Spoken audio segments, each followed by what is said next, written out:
şəhidlərə salam ola. Torpağı azad elədi. Torpağı azad elədi.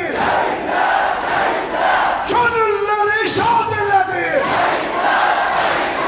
Qarabağı abad elədi. Zirvəli bir dağdı deyil. Ölməyibdi sağdı deyil.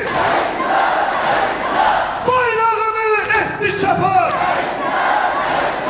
Fəda etdi canı bədən. Fəda etdi canı bədən. Şəhidlər, şəhidlər. Torpağı azad elədi. Könülləri şad elədi. İşte, könülləri şad elədi. Bizə şöhrət şanı verib,